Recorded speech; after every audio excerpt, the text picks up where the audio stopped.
권영철 선임 기자 어서 오십시오. 안녕하십니까. 예, 오늘 Y뉴스 국회의원 얘기 가지고 오셨다면서요. 국회의원과 보좌진들 관계 얘기. 지금 뭐 더불어민주당 서영교 의원의 가족 채용 논란이 뜨겁지 않습니까? 그렇습니다. 국회의원들의 가족이나 친인척 보좌진 채용은 어제 오늘의 일이 아니고요. 다만 이제 서영교 의원이 보좌관으로부터 1인 후원금 한도액인 연 500만 원 이상의 정치자금을 받았다는 게 또 논란이 되고 있지 않습니까? 예. 그래서 국회의원들 왜 보좌진 월급에까지 손댈까 이렇게 주제를 정해봤습니다. 아까 많은 분들이 문자를 주셨어요. 네. 그 행간하는 동안. 네. 이게 진짜 서영교 의원만의 일이냐 이런 문자를. 정말로 보좌진 월급에 손을 대는 상납받는 일이 실제로 많다는 얘기입니까?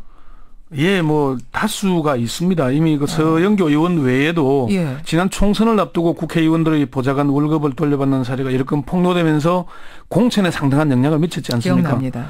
예, 새누리당 박대동 의원의 경우 전직 비서관인 박모 씨가 월급 가운데 120만 원을 13개월에 걸쳐 상납했다. 1,500만 원 상납했다는 것이고 맞아요. 더불어민주당 이모키 의원의 5급 비서관 A 씨도 채용된 다음 달부터 5개월 동안 매월 100만 원씩 모두 500만 원을 반납했다.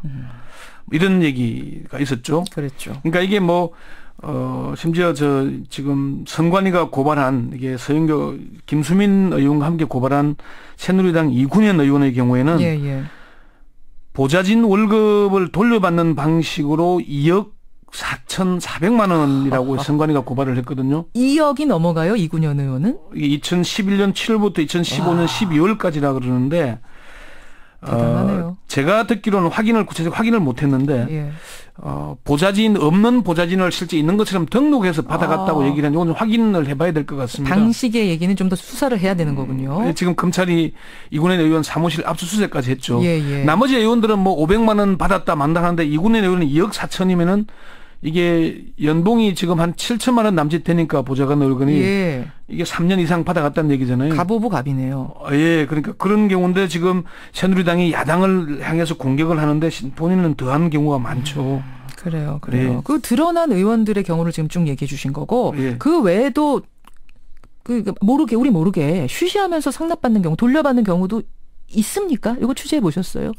몇몇 보좌관들하고 확인을 해보니까 연 10만 원씩 정치 후원금 내는 거는 거의 대부분이 하고 있다 그럽니다. 자기 의원한테 자기 후원을 해요? 10만 원 정도 내는 거는 하고 있는데 500만 원의 경우는 좀 너무 많은 것 같다. 뭐 그런 경우는 얘기를 들었고요. 이게 1인당 후원금 한도가 500만 원이잖아요. 그렇게 하는 경우는 좀 적다고 하긴 하는데 대부분 뭐 이렇게 후원을 하고 있다고 합니다. 아하. 후원이란 이름으로 이제 상납인지 후원인지 좀 애매한 그런 식의 방법으로 돌려주고 있다. 이게 이제 국회의원이 보좌진으로 채용을 해줬기 때문에 물론 국회의원이 필요해서 전문가를 받아들이는 경우가 대부분이거든요. 그렇지만은 채용을 하면서 뭐 때로는 뭐 고마움 뭐 표시 내지는 그런 걸로 하는 경우가 많다는 얘기를 하고요. 그래요. 그 가족이나 친인척을 보좌진으로 두는 사례도 많습니까? 이게 이제 국회의 오래된 악습 가운데 하나입니다. 그 5선 국회의원을 지낸 박찬종 변호사가 언론 인터뷰에서 그런 얘기를 했는데 국회의장과 국무총리라는 백두진 의원이 국회 자기 부인을 보좌관으로 둬서 이제 문제가 된 적이 있다고 합니다. 그러니까 79년의 일입니다, 여러분. 부인을 보좌관으로. 그러니까 이런 경우처럼 부인이나 아들, 딸, 형제를 보좌진으로 임명하거나 친인척을 보좌진으로 등록해놓고 월급만 타게 하는 유령 보좌관도 종종 있었고요. 그렇죠. 19대 국회에서도 새누리당 송강호 의원이 딸을 5급 비서관으로 채용해서 문제가 되기도 했었죠. 이건 19대 일입니다. 지금도 선거에서 왜 이제 특별히 신세를 지는 사람들 있지 않겠습니까? 있죠. 그 사람 자녀들을 보좌진으로 채용하는 경우 이게 이력이 되기도 하고요. 아니면은 뭐 사실 자기 보좌관 출신을 광역의원이나 기초의원으로 공천하지 않습니까? 그런 경우가 많은데 그럼 그 사람들이 그냥 있겠느냐? 반대급부로 정치 후원금을 내겠죠. 그런 식인 거군요. 5503님도 지금 문자 주셨어요. 정치 신인에게는 보좌관 2억이 필요하기 때문에 상부상조하는 거다. 이분은 뭔가 좀 깊숙이 아시는 분 같아요. 실제 뭐 그런 국회에서 그런 속설이 있습니다. 잘난 보좌관 한 명이 초선 국회의원 서너 명 몫을 한다. 그건 이제 일 잘한다는 얘기잖아요. 그러니까 그런 경우에 이제 데리고 오기도 하는데 그래서 그러니까 국회의원과 보좌진의 관계가 반드시 상납 구조로만 돼 있지는 않다는 얘기죠. 근데 이분 말씀하신 것처럼 어떤 이력을 쌓는다는 얘기는 그럼 그 이력을 가지고 정계로 나간다. 꼭 국회의원 아니더라도 시의원도 있고 군의원도 있고 여러 가지로. 사실은 국회의원 보좌관이 정치인 등용문 또는 지름길이 되기도 하죠. 예. 사실은 뭐 우리가 가장 잘 아는 김영삼 전 대통령 또 장택상 당시 부의장의 비서관으로 들어서 그렇죠. 대통령까지 됐잖아요. 그렇죠. 박한영 국회의장은 이기택 전 민주당 총재의 비서관 출신인데 국회의장까지 지냈지 않습니까? 아하. 이런 경우가 많이 있기 때문에 정치인과 보좌관의 관계가 반드시 갑을 관계냐는 문제는 좀 또 따로 따져볼 문제이기도 합니다. 다만 박찬종 변호사가 이제 그런 얘기를 했습니다. 국회의원 전체를 대상으로 전수조사를 실시할 필요가 있다. 가족 채용 여부를 정확하게 파악을 해서 그렇죠. 거기에 맞게 대응해야 된다. 재선 의원 이상은 그 이전부터 정말 가족을 채용하지 않았는지 따져봐야 된다는 얘기를 하게 됐습니다. 상납을 한다든지 가족을 채용한다든지 누가 봐도 어떤 국민이 봐도 용납할 수 없는 일인데 이런 악습이 사라지지 않는 이유는 뭔가요? 가장 첫 번째는 국회의원들의 의식이 바뀌지 않았기 때문일 겁니다. 의식이요? 국회의원과 보좌진의 관계는 가장 확실한 갑을 관계로 이른바 생사 여탈권을 국회의원이 쥐고 있다고 합니다. 아하.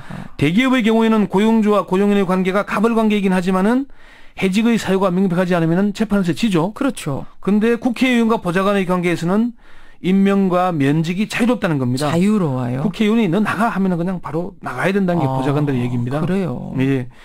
A 의원의 경우에는 4년간 보좌진 16명을 교체한 걸로 유명하고요. 뭐 좀 세월이 지나긴 했지만 한 여성 의원의 경우에는 4년간 22명의 보좌진을 교체한 적도 있다고 합니다. 22명. 예. 찾기도 어렵겠네요. 뭐 그러니까 이런 관계 국회의원 의식이 언제든지 잘할 수 있다는 의식을 갖고 있기 때문에 이런 문제가 생기는 게 아닌가 하는 생각이 들고요. 예. 두 번째는 국회의원과 보좌진의 관계가 변했기 때문입니다. 그건 무슨 말씀이세요? 이전에는 국회의원과 보좌관의 관계가 주군과 가신의 관계 또는 정치적 동지의 관계였다는 거죠. 그런데 지금은 고용주와 고용인의 관계가 됐다는 거예요.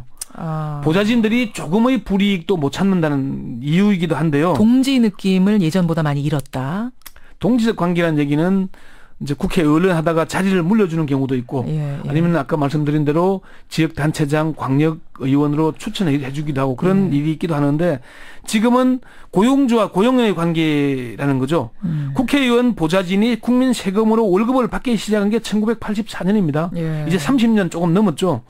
국회의원 수당 등에 관한 법률이 개정된 이후부터인데 그전에는 국회의원 세비로 활용을 했습니다. 물론 이때는 뭐 불법적이거나 편법적인 정치 자금이 성행하던 시기이기도 합니다. 그래서 그런 문제가 이렇게 관계가 변했기 때문에 이런 문제가 불거진다는 것이고. 세 번째는 뭡니까?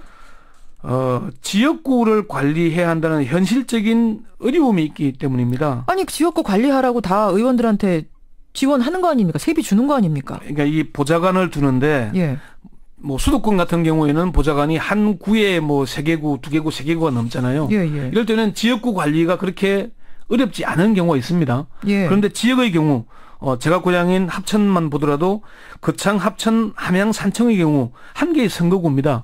그런데 합천군이 서울시 면적의 1.6배나 됩니다.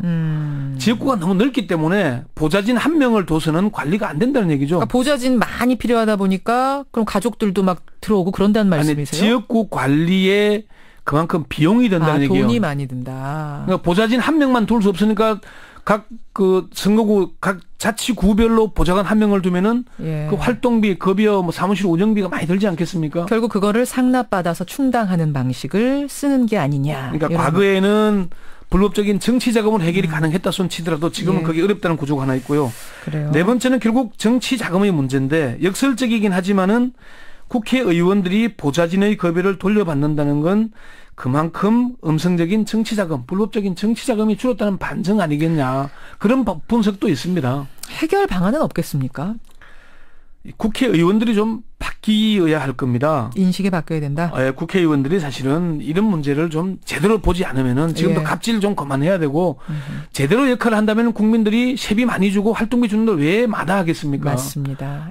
그 문제가 가장 큰 문제일 겁니다. 뭐 모든 국회의원 보좌진들이 다 이런 건 아닙니다, 여러분. 정말 열심히 하는 보좌진 많이 있습니다. 그럼요. 하지만 일부의 문제가 정말 정치권 전체를 흐리는 이런 일은 없어야겠습니다. 반드시 고쳐야겠습니다.